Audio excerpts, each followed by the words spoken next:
Ladies and gentlemen, please welcome the undefeated welterweight prospect. It is, of course, Mr. Elliot. Wow, Elliot, welcome back on the show, my man. Thank you, mate. It's a pleasure to have me. Thank you. No problem. The pleasure's mine. So, Elliot, we last spoke back in December. At the time, you'd just beaten Darren Tetley. I was there for that fight. Since then, you've had 3 more fights, all 3 wins by stoppage. You're currently on a 6-fight stoppage streak. Where's that come from? Because all of a sudden you started knocking people out. You were going the distance before. Do you know what it is? I think when I turned senior as an amateur, to be honest, most of my fights were I was putting people over, giving them counts, stopping them from about 19 to 21 before I turned pro. I was doing that anyway. Do you know what I mean? Like in the amateurs, and then when I first turned pro, I thought, I'm gonna knock all these out. You know what I mean? Obviously I was at a different gym, and I just think the change of gyms, they've, they sort of maybe let me do what I'd rather do. You know what I mean? That mother gym, it was technical boxing, very like good boxing, but a bit more play it safe. Whereas they let me use my strengths at this gym. I think so. Do you know what I mean? They got a bit more confidence in my ability, maybe. I'm not sure. And I think this is the real Elliot well. So yeah. It's nothing new to me anyway, these stoppages. I've been doing it since the amateurs, you know what I mean? Yeah, I mean, I've actually noticed it in the past that the iBox gym in general, they're not really known for big punchers coming out of there. I remember, obviously, the likes of Bradley Skeet, the likes of... oh, God, that's completely scrambled my mind now. You had the 2 brothers, didn't you? You had the 2... Lewis, that's it. In the amateurs, yeah. You had... They're from the same amateur gym, yeah. What was the... Johnny Garton, yeah, that was a good... Listen, they've always had good fighters there, but I think... Johnny Coyle, I was thinking of, yeah. Oh, yeah, Johnny Coyle, yeah, he's a real good fighter, yeah, good fighter. But again, none of them were really punchers. They were kind of known more for technical boxing, so, yeah, I thought that and myself, I think that's down to the coaching, not saying that's bad. It's good because they've obviously been British champions and things like that. I think it's just their style, the gym style is more play it safe and box well. You know what I mean? Yeah. Which is okay. You know what I mean? It's fine. Yeah. Yeah. No knocking him. Obviously, Sam Noakes. That's not the, Sam Noakes ripped up the script, didn't he? He's like the odd one out, but he's doing his thing, man. Absolutely. So yeah, talking. You know, going back to what you were saying. Obviously, we haven't spoke since just before the turn of the new year. You kicked off the year stepping in with Fernando Mosquera in February. His record currently, he's currently got 21 losses, but only been stopped still just the one time, which was to you. Must have been a good feeling getting him out. Well, to be honest, I don't really like fighting them sort of journeymen. To be honest, and I remember when they said we could get you on the Westman show in Telford, and you can fight him. I didn't really want to do it, but obviously it was the chance to show like on a Westman show, so I thought, well, I'll just have a little go. I watched him, and anyone who sort of went twice against him, he didn't like, and he was in a bit of bother, you know what I mean? So I just looked at him and I thought, this geezer, he can't beat me, you know what I mean? I was going to go in there and just put it all over him. I knew I was going to get him out of there, to be honest. I'm surprised that he hasn't been done more times than that, you know what I mean? Because I think when people just sit off him, and that's a journeyman's dream, you know. If you're just sitting off him behind the jab, boxing and moving, they know how to survive. But if you just go in there with the attitude of I'm going to get you out of there and put it all over them and go twice and things like that, they can't keep up. Do you know what I mean? So I am surprised that he's only been done by me, to be honest. But yeah, it's good. It is good. You then went on to beat Spaniard Joseba Diaz, who was 7-1, but obviously the one loss, he avenged it. You stopped him again. That's a step up. That's a good win. Yeah, that was a good one, because obviously he avenged that loss about 6 weeks later. So really, he's not obviously unbeaten, but he basically is like a unbeaten fighter coming in the ring.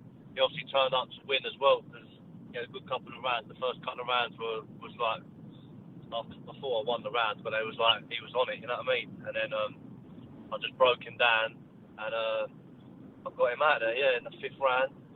And obviously my last fight last week. Yeah, we'll get to that right now. Yeah, the weekend. But yeah, no, like you say, you brought us up to it nicely. That win over the weekend at the Brentwood Centre over Lloyd Germain. Yeah, I mean, not many southpaws can say it, but you're a southpaw who managed to score 3 knockdowns, all from your lead hand, the right hand. Money shot, that is. That's my money shot. Yeah, talk me through the fight, Elliot. Like I said, that's a wild statistic. To be honest, when the fight was made, I've got to give credit where credit's due. Not many people want to fight me, and it was meant to fight for the IBO European title, and he accepted the fight, to be fair, whereas all other people were outpricing themselves and things like that, or just basically saying no without saying no, you know what I mean, like asking for ridiculous amounts of money. And he accepted the fight. The board like didn't pass him or whatever. I'm thinking because maybe he lost his last fight.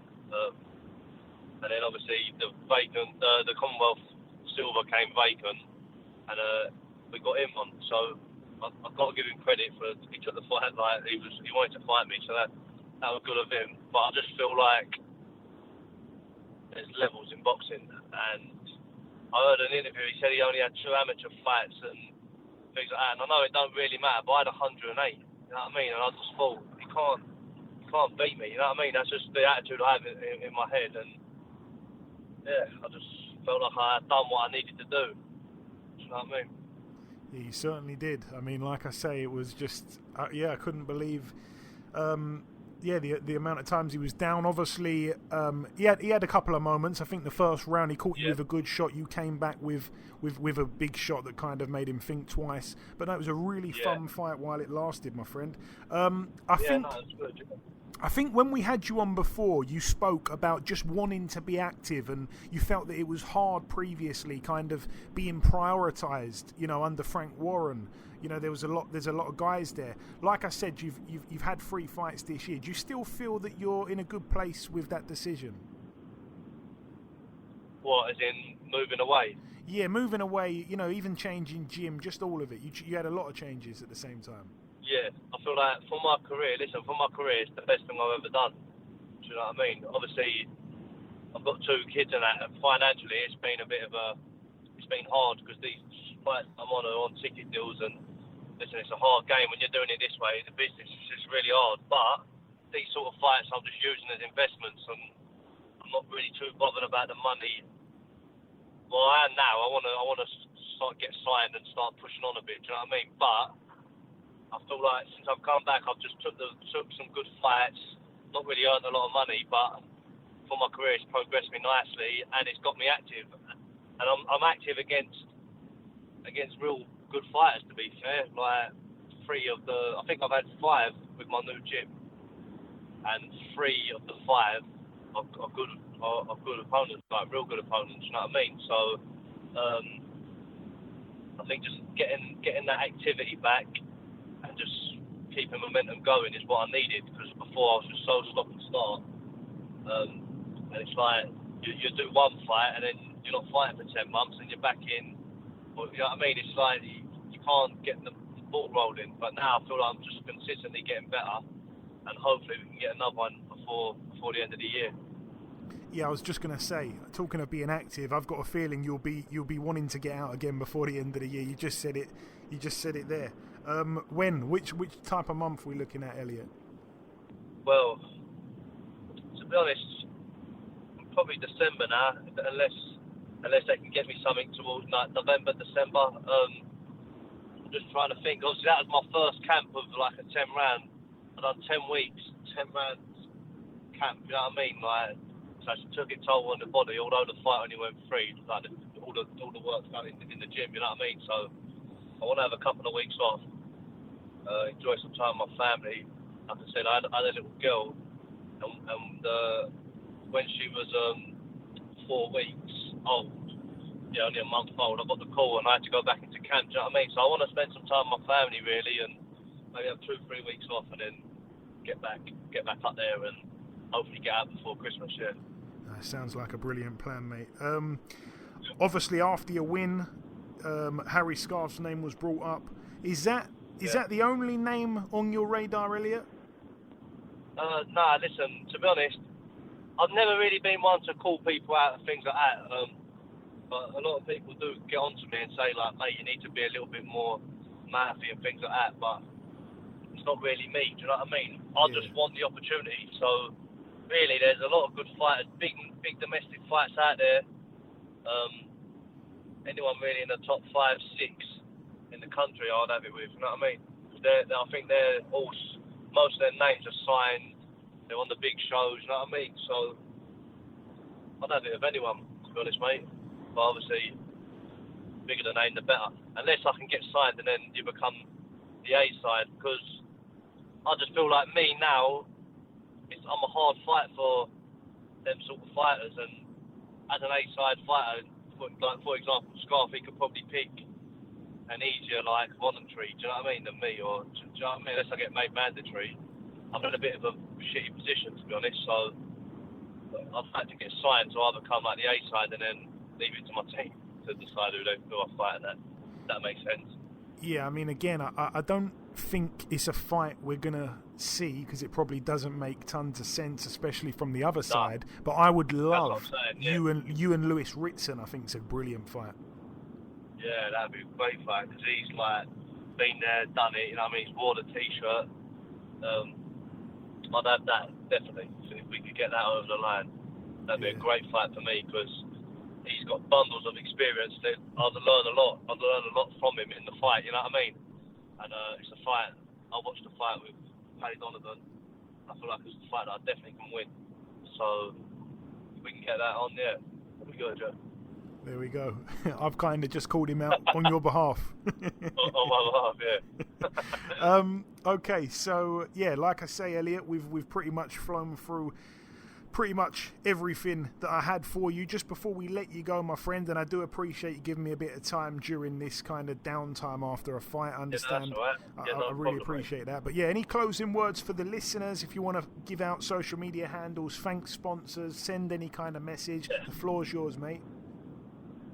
Obviously, you can get me on social media. I'm only on the Instagram at the minute, but it's Elliot Whale, just my name. That's the name. So you can follow me on there and have a little look at my recent fight videos and obviously future posts and things like that. I just want to say a massive shout out to all the people that bought tickets to the fight that come and watch me fight last week on the weekend. Sorry. Obviously, like I said, I'm on these ticket deals, so. It means the world to me that people are paying their money to come watch me fight, and I really do appreciate them.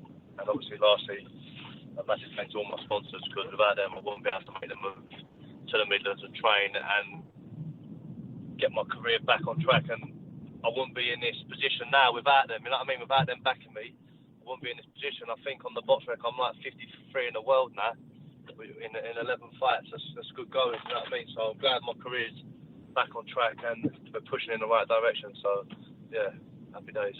Yeah, no, for sure. I think the fight being on DAZN on the weekend was really good for you. I saw a lot of people speaking online. I saw Ellie Scottney tweeting about how, you know, you've been an underrated fighter, and I think people are starting to realise. But yeah, listen, Elliot, it's been my pleasure having you on. Yeah, I need to get Twitter really, because I don't even see none of it. You know what I mean? I should make a Twitter account really, because I don't see nothing. Do you know what I mean? Yeah, boy. Definitely. You gotta get on there. So, get on there, mate. Yeah. But yeah, Elliot, like I say, it's been my pleasure having you on. Thank you for your time. Yeah. Congrats again on another brilliant win, and we'll speak again soon, my friend. Thank you. Perfect. Cheers, mate.